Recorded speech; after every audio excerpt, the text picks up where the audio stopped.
c'est le grand bain de la vie locale. Le son de votre quotidien. La voix de votre territoire. Radio Grand Lac. Ensemble Sur le 92.1 et en DAB. La nature et vous, découvrir et s'émerveiller avec Sandrine sur Radio Grand Lac. Bonjour chers auditeurs, ravi de vous retrouver pour cette première émission de rentrée. La nature et vous, c'est un moment pour s'émerveiller et découvrir les mystères et les interactions. Alors pour en parler aujourd'hui, nous sommes avec Charlène de Carpigny que je vais vous présenter dans quelques instants. Alors, l'humain est composé plus de bactéries que de cellules humaines et il est en constante interaction avec le monde qui l'entoure, avec le vivant, que ce soit végétal, animal, humain, mais aussi avec l'univers, le cosmos.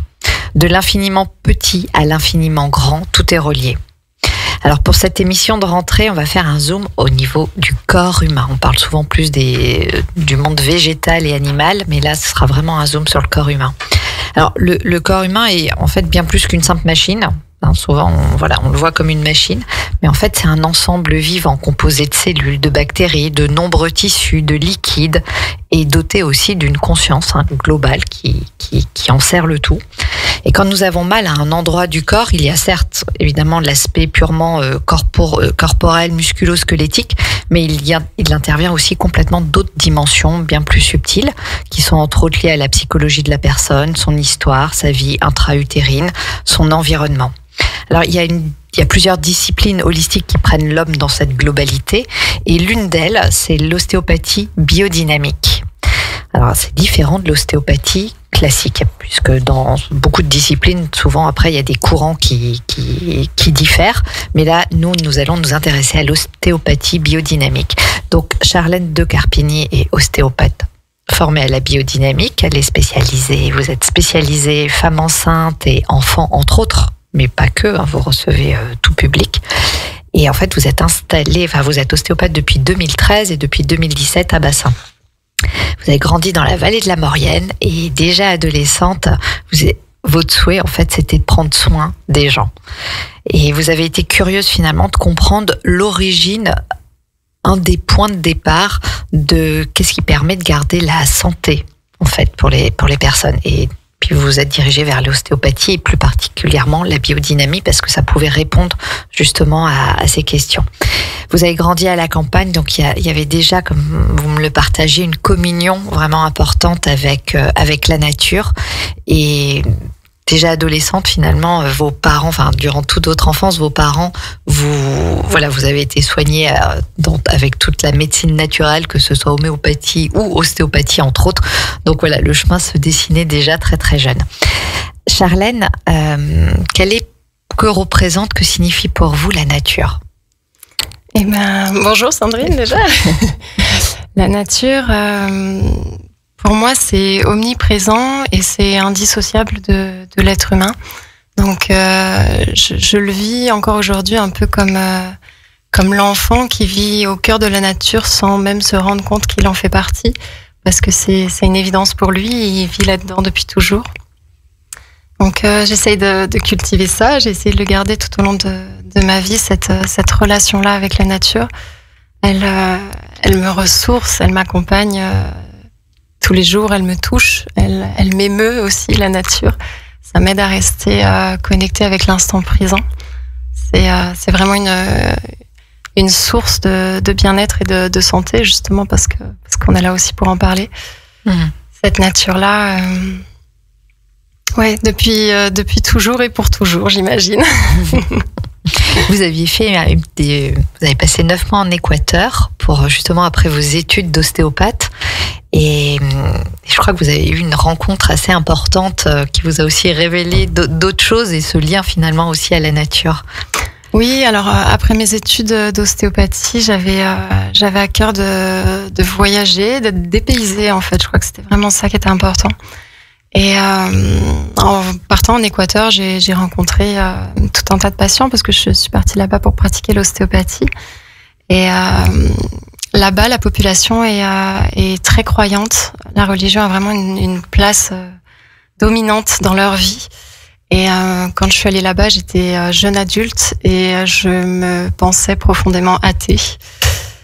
Et j'ai rencontré une dame, une patiente qui discutait avec moi et me disait donc est-ce que toi tu crois en quelque chose, tu crois en Dieu? Je lui réponds non, moi je crois pas en Dieu. Et c'était pas entendable pour elle, donc elle insiste un peu. Elle me dit mais tu as pas des croyances, t'as pas une religion? Je prends le temps de réfléchir un peu, puis je lui dis moi s'il y a une religion, pour moi c'est la nature, quoi. Il y a vraiment une force suprême dans la nature qui guide tout. Donc ma religion c'est la nature. Donc là voilà, très rassurée de me répondre c'est bon, alors si c'est la nature, c'est Dieu, c'est pareil. C'est ça, le divin est en fait cette magie finalement du divin ou d'une essence qu'on chacun le nomme comme il veut. Oui, c'est ça. Elle est dans tout le vivant. Oui. Alors si on en vient au sujet de biodynamie, de l'ostéobiodynamique, mais c'est pas tellement dissocié. C'est aussi pour ça que il y avait j'allais dire qu'on parlait aussi de cet aspect spirituel qu'on retrouve dans la nature. Alors déjà, qu'est-ce que peut-être certains de nos auditeurs ne savent pas ce que c'est l'ostéopathie, et après, je poserai l'autre question après, plus précisément sur la biodynamie. Alors, l'ostéopathie, déjà, comme vous l'avez dit, c'est une approche holistique, c'est-à-dire qui prend en compte la globalité de l'humain. Donc, le patient qui se présente en ostéopathie, il va arriver, et c'est important de le considérer dans son histoire. Déjà, son histoire physique, corporelle, ses antécédents, si il a eu des fractures, des opérations, tout ça va rentrer en ligne de compte dans la prise en charge qu'on va avoir ensuite. C'est important aussi de voir son hygiène de vie globale, comment il dort, comment il mange, comment il est stressé, parce qu'on est stressé aujourd'hui quand même. Et aussi de voir peut-être sa spiritualité, ses croyances. Ça, c'est important dans la façon dont on va soigner les gens, parce que c'est important que le patient collabore dans le traitement, qu'il adhère à ce traitement-là. Donc si on va complètement aux antipodes de ses croyances et de ses convictions, il y a peu de chances qu'il adhère, il y a peu de chances que le traitement fonctionne aussi. Donc à partir de là, là on est plutôt sur le stade de l'anamnèse, où on a plutôt questionné le patient et le rencontré. Après, la prise en charge, elle est exclusivement manuelle en ostéopathie. C'est important de distinguer par rapport à la médecine allopathique, qui va traiter des troubles de l'ordre lésionnel, c'est-à-dire quand les tissus sont abîmés, déchirés. Si on a une fracture, évidemment, c'est pas du ressort de l'ostéopathe, c'est du ressort d'aller voir le médecin qui s'occupe de cette problématique-là. En ostéopathie, on va traiter les problématiques plutôt de l'ordre du lésionnel, du dysfonctionnel. C'est-à-dire que le tissu n'est pas lésé, mais il ne fonctionne pas correctement. Il y a une entrave à son fonctionnement. Il y a un manque de mouvement, souvent c'est ce qu'on évalue en ostéopathie, et le rôle de l'ostéopathe, c'est de permettre au corps de retrouver cette mobilité-là pour redevenir fonctionnel. Et c'est comme ça qu'on tend ensuite vers la santé. Et alors, donc ça c'est pour la description de ce qu'est l'ostéopathie. Alors quelle va l'être, parce que j'imagine il y a différents courants d'ostéopathie. Il y en a peut-être qui connaissent les ostéopathes qui manipulent. Certains font même craquer. Chacun a une approche différente. Après, en ostéopathie biodynamie, c'est quelque chose de... je peux témoigner, on va dire ça comme ça. On pourrait avoir l'impression que l'ostéopathe ne fait rien, et pourtant il se passe un nombre incalculable de choses. Donc il y a quelque chose de très très fin dans cette approche. Est-ce que vous pouvez nous présenter ce que c'est cette approche d'ostéobiodynamie, peut-être la différence justement avec l'ostéopathie plus classique? Oui, alors je pense qu'il y a des ostéopathies, comme vous l'avez dit, il y a plein de branches, plein de courants en ostéopathie. Et en fait, surtout, on a une énorme boîte à outils, et on utilise les outils qui nous parlent le plus en tant que thérapeute, je pense, avant tout en essayant de s'adapter au mieux par rapport aux patients, par rapport à la problématique. On a malgré tout des affinités avec des approches. En biodynamie, effectivement, on a une approche qui est très douce, selon les dires des patients, mais c'est quand même le reflet de la réalité, dans le sens où on ne va pas aller contre la dysfonction. On va pas chercher à imposer quelque chose au corps.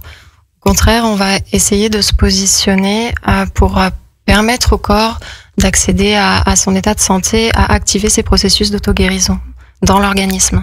Et là, le rôle de l'ostéopathe, c'est justement un observateur dans un premier temps, de détecter ça, de venir contacter le processus qui est dans le corps du patient et de venir accompagner ce processus pour que le patient retrouve un équilibre, retrouve un état de santé global. Mais alors, comment vous détectez le processus ? Voilà, parce que si j'arrive, je dis que j'ai mal à l'épaule, je me sens que ça crée des tensions. Comment vous allez détecter le processus à l'œuvre ? Ce n'est peut-être pas que mon épaule. Comment vous allez détecter, en fait, manuellement ? Parce que ça va être manuel. C'est avec le sens du toucher. Petit à petit, on affine son toucher. Et on arrive, en fait, à oublier que vous avez un problème d'épaule et venir se concentrer sur qu'est-ce que le corps a à dire, dans le sens où quelles sont les zones où il y a une restriction de mobilité. Quelles sont les zones qui se sont peut-être un peu éteintes au niveau de la mobilité, et venir contacter le tissu, si c'est le tissu qui a besoin d'être soutenu, ou venir contacter les fluides, les liquides, que ce soit au niveau lymphatique, au niveau vasculaire, pour soutenir le processus si c'est cette zone-là qui a besoin d'être accompagnée. Mais c'est vraiment une histoire de détecter les zones où il y a suffisamment de mobilité et les zones où il n'y en a pas suffisamment. Ça permet déjà d'identifier les zones qui sont problématiques dans le corps. Et ensuite, quand on vient contacter cette zone qui manque de mobilité, l'objectif, c'est de accompagner le processus pour qu'il revienne en communion, je dirais, avec la globalité du reste du corps, pour qu'il se réharmonise. Et donc, en fait, on sent ça parce que les tissus sont vivants. Il y a un mouvement qui est généré. On est parcouru de liquide. Donc, je sais qu'il y a le liquide céphalorachidien qui doit donner quand même beaucoup d'informations. Donc, c'est le liquide au niveau de la tête et tout du rachis au niveau de la colonne. Donc, de ce que j'avais entendu, vous basez aussi beaucoup sur le retour de ce que vous pouvez percevoir dans les mains de ce liquide céphalorachidien. Tout à fait. On fait une évaluation, en fait, de la qualité de ce liquide, la qualité du mouvement. S'il y a une bonne amplitude, une bonne force et un bon rythme, c'est vraiment les points essentiels qui nous permettent de déterminer l'état de santé du patient et justement de savoir comment fonctionne, comment fluctue ce liquide céphalorachidien. J'imagine que ça peut paraître abstrait en fait, comme ça peut-être pour les auditeurs, mais on peut imaginer, je sais pas, un petit ruisseau tout fin. C'est l'image qui me vient, en tout cas, un petit ruisseau tout fin avec un voile dessus avec différents tissus, donc notre corps, les différents tissus, et c'est d'aller capter en posant tout doucement la main en fait sur le corps, et vous allez sentir les vibrations finalement de ce liquide. Est-ce que c'est ça ? Oui, c'est ça. C'est comment se propage le liquide à travers toutes les zones qui parcourent, donc dans la boîte crânienne et au niveau de la moelle épinière jusqu'au niveau du coccyx en fait, et le mouvement de ce liquide entraîne aussi des mouvements tissulaires. Il y a vraiment un rythme qui lui est propre, et c'est vraiment c'est très sensible comme palpation. C'est vrai que je me rappelle les premières années d'études, quand on nous disait qu'on allait poser les mains et sentir un mouvement sur le liquide céphalorachidien, c'était très très abstrait pour nous. Et puis je pense que il faut beaucoup lâcher le mental et beaucoup se connecter avec la perception qu'on va avoir de ce que nous renvoient les mouvements du corps, parce qu'il y en a une multitude des mouvements dans l'organisme. Alors on l'interprète comme étant un mouvement du liquide céphalorachidien, peut-être que c'est autre chose, peu importe, mais en tout cas c'est ces qualités de mouvement qu'on évalue, et au fur et à mesure des années on se dresse une bibliothèque sensitive de ces mouvements-là du corps. Et ça nous permet de pouvoir les accompagner dans leur processus de guérison. Donc en fait, ça se passe bien, c'est non pas forcément que sur l'articulation s'il y a quelque chose à bouger. Ça va être comme si toujours cette petite rivière avait des barrages qui fait que du coup l'eau ne circule plus très bien. Et en fait, vous allez repérer dans le corps les endroits où ça bloque, mais au niveau des tissus, pas forcément que squelettique ou musculaire. Oui, en fait, c'est organique aussi. Oui, complètement. Ça peut toucher toutes les structures du corps. Après, l'évaluation, en fait, elle se fait sur différents niveaux de profondeur, et ça peut être même dans l'os. On peut trouver des dysfonctions qui sont dans l'os, des lignes de torsion qu'on peut retrouver suite à des fractures mal consolidées, où on peut avoir vraiment un traitement dans le dur, vraiment dans l'os, mais ça reste un toucher très fin malgré tout. Voilà, c'est tout en subtilité. Et pourtant, il y a vraiment quelque chose vraiment qui se passe. De toute façon, le mieux, c'est de l'expérimenter. On va se retrouver après la pause. À tout de suite. Détendez-vous. Vous écoutez Radio Grand Lac. La nature et vous, découvrir et s'émerveiller avec Sandrine sur Radio Grand Lac. Et voilà, donc nous sommes en direct avec Charlène de Carpigny, qui est ostéopathe formée à l'ostéopathie biodynamique. Donc là, on a expliqué en première partie un petit peu, vous avez expliqué un petit peu le fonctionnement et la différence par rapport à l'ostéopathie classique. Mais si ça s'appelle bien biodynamique, c'est qu'en fait, il y a une interaction aussi. On considère pas seulement donc le corps et ses liquides et le fonctionnement du corps, mais il y a toute une interaction avec l'environnement. Aussi, la vie intra-utérine, parce que ça peut permettre de remonter très très loin, j'imagine. Donc, comment vous percevez ça, ou comment l'ostéopathie biodynamique en parle? Alors, en fait, oui, comme vous dites, il y a tout ce rapport avec déjà la vie intra-utérine, parce que quand un bébé arrive, il arrive avec une histoire de préconception, une histoire de vie intra-utérine, et tout ça s'inscrit dans l'organisme de la personne qui nous consulte.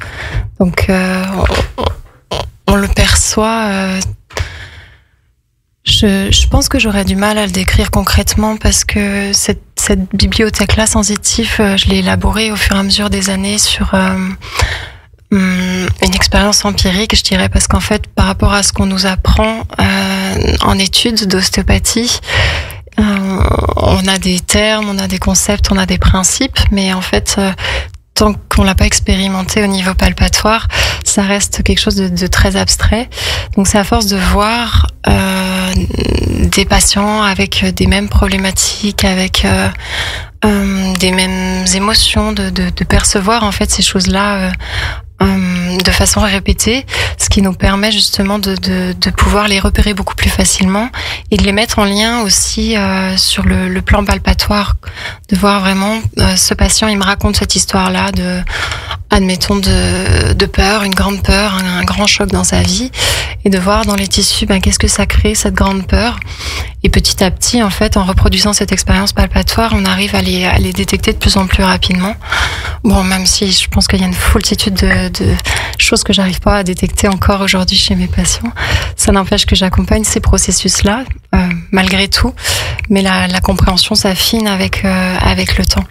Donc, ce que vous voulez dire, c'est que si, admettons, durant la conception, en fait, tout le processus, la vie intra-utérine, non pas la conception, parce que déjà, j'imagine que même déjà la conception on peut voir peut-être certaines choses, mais après, durant la vie intra-utérine, s'il y a eu un choc émotionnel, par exemple, de la mère, ou un choc physique, l'enfant, de toute façon, l'imprime dans ses tissus. Et ça, c'est quelque chose que vous pouvez, qui du coup engendre certains modes réactionnels, tant psychologiques que corporels, dans sa vie terrestre, j'allais dire. Et ça, vous pouvez le repérer, en fait, c'est ça?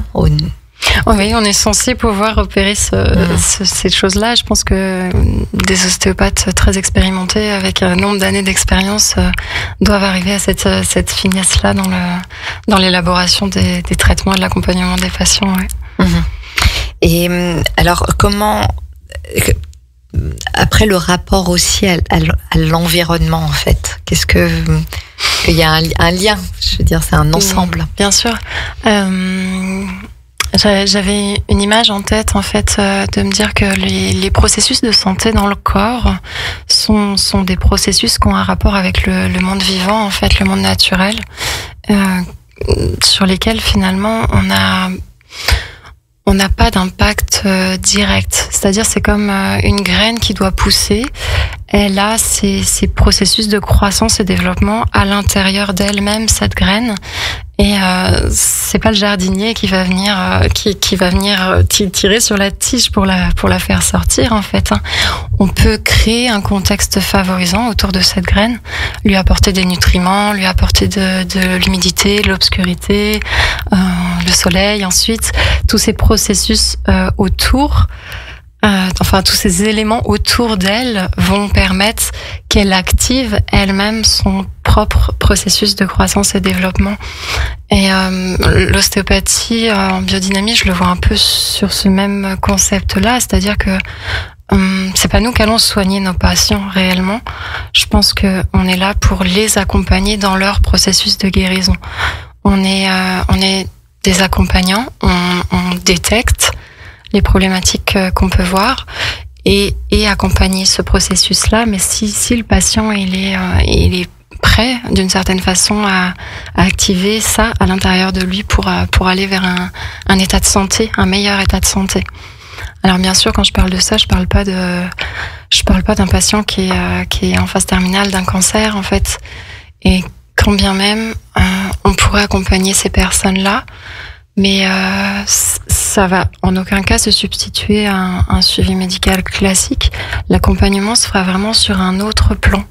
C'est vraiment soutenir d'autres processus de santé qui vont pas aller guérir la tumeur malheureusement, mais qui vont aider le patient à se sentir mieux d'une façon un peu plus générale. Peut-être optimiser le sommeil, peut-être optimiser un peu le fonctionnement du foie dans la dégradation des traitements. Et ce soutien-là, en fait, il peut être tout aussi important finalement, parce que le bien-être c'est quand même une grande qualité quand on est atteint d'une maladie grave. Tout à fait, c'est essentiel puisque c'est une globalité. Et si on en vient aux enfants, puisque c'est une de vos spécialités. Donc vous recevez des nourrissons, comment? Parce que en fait un accouchement, que ce soit par voie basse ou même par césarienne, il y a quelque chose de quand même traumatique entre guillemets.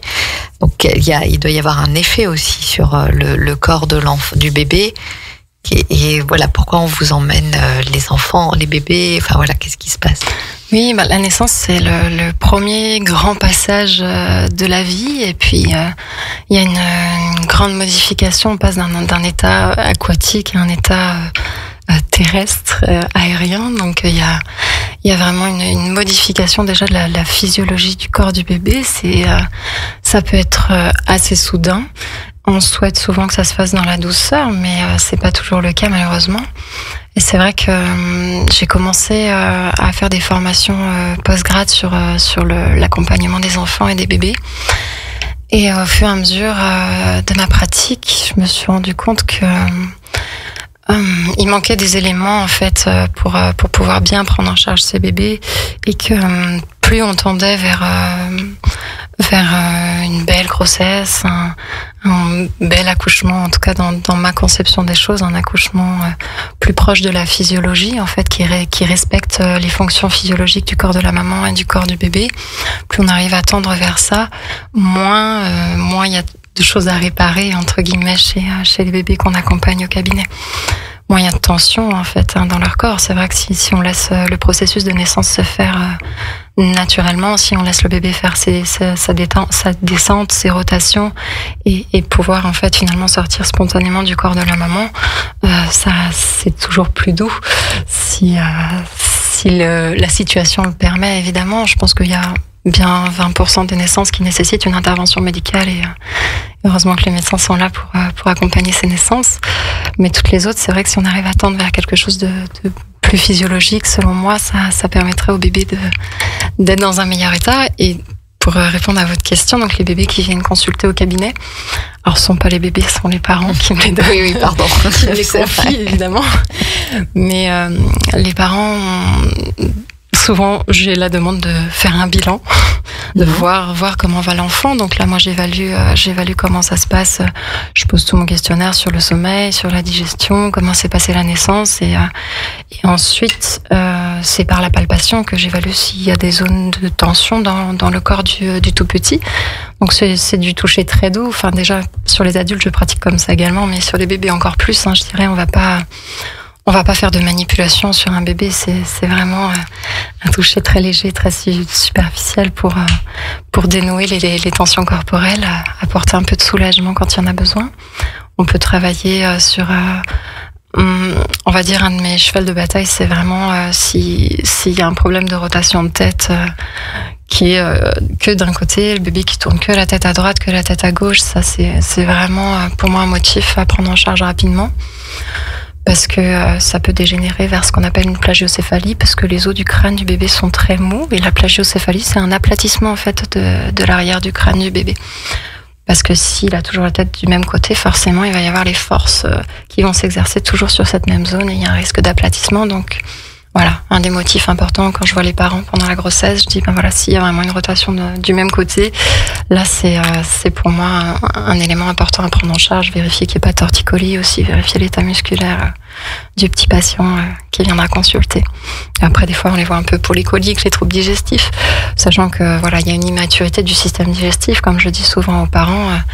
Il y a une part physiologique en fait dans ces petits maux de ventre qu'ils peuvent avoir, mais c'est important de les prendre en compte et d'évaluer en fait si on est dans la physiologie ou si c'est au-delà de ça. Et alors justement, est-ce que vous remarquez une différence, parce que on sait bien que plus on peut aller en nature, donc il y a le microbiote qui se forme, sur les premières années de vie, et entre autres, quand on va en nature, ça contribue aussi à favoriser la conception du microbiote. Est-ce que vous observez chez les enfants que vous recevez, peut-être des enfants qu'on emmène plus à l'extérieur, donc profiter de la nature, versus ceux qui vont pas trop en extérieur? Est-ce qu'il y a une différence? Je dirais que ça, je l'observe. Les différences, je les observe peut-être plus chez les enfants un petit peu plus grands. Oui. Plus à partir de 2-3 ans. Et au-delà, je remarque beaucoup plus de tranquillité chez ces enfants-là. Globalement, ils ont plus de capacité à se poser pour lire un livre. Ils ont moins d'excitabilité sur l'environnement. Je pense qu'il y a moins de surstimulation de leur système nerveux. Parce que déjà, les adultes, je trouve qu'on est quand même pas mal surstimulés aujourd'hui. Et je sais pas s'il y a beaucoup d'adultes qui prennent le temps d'aller en nature. J'espère que oui, de plus en plus. Mais les enfants, c'est vrai que c'est pas forcément dépendant d'eux, mais je pense que les enfants qui passent plus de temps en nature ou au moins en extérieur, déjà sont plus calmes. Ça les reconnecte aussi avec leur rythme circadien. Donc, je pense que ça fait des facilités d'endormissement. Un enfant a besoin d'être exposé à la lumière naturelle. Et c'est vrai que là, on rentre un peu sur la saison d'automne. On va arriver vers l'hiver, les jours qui raccourcissent. Et je me dis, les enfants qui sont à l'école du matin jusqu'au... pas vraiment le soir, milieu d'après-midi, mais s'ils sortent et que la nuit déjà commence à tomber, ils n'ont pas beaucoup de temps d'exposition à la lumière naturelle, et je pense que ça aide pas les processus physiologiques du corps à l'œuvre, et notamment pour les rythmes du sommeil. D'où l'importance, mais que ce soit aussi pour les adultes, d'être dehors et exposé, à la nature, à la lumière naturelle et tout ça. Mais j'imagine qu'on le voit aussi en termes de motricité, parce que en étant dehors, on a des terrains qui sont à chaque fois différents en fait. Donc j'imagine que ça développe aussi plus facilement la motricité des enfants. Oui, je pense que oui, ça fait une différence effectivement par rapport à un parc de jardin d'enfants où le terrain est tout lisse, où il n'y a pas de cailloux, il n'y a pas de touffes d'herbe, il n'y a pas de choses comme ça. C'est sûr que ça se développe différemment, même si les enfants sont extraordinaires dans le sens où ils arrivent à s'adapter quand même à leur milieu, mais effectivement potentiellement un enfant qui va grandir avec un terrain qui est très cabossé, très chahuté, avec des troncs d'arbres, au-delà du côté immunitaire et microbiote dont vous parliez tout à l'heure, qui est très important, qui sera plus développé. Les enfants vont être un petit peu plus habiles par rapport à leur environnement, forcément. Oui, de s'adapter à ça, et de bouger avec, et de confiance. Donc, en fait, c'est intéressant d'observer que ce qui se passe aussi à l'extérieur, donc la façon dont on vit à l'extérieur, a un impact sur l'intérieur. C'est souvent ce qu'on dit, en fait, mais des fois, on n'y pense pas forcément. Est-ce qu'il y aurait je sais pas, est-ce que vous avez une anecdote dans vos patients où ça peut refléter ça? Je vais pas parler de patient pour secret professionnel médical, mais en tout cas, j'ai observé là sur la période du Covid avec les confinements, et il y a pas mal d'enfants qui ont été en intérieur, et je pense qu'on n'a même pas eu, je sais plus, je crois qu'à l'époque on avait 10 minutes, 1 heure. 1 heure de promenade.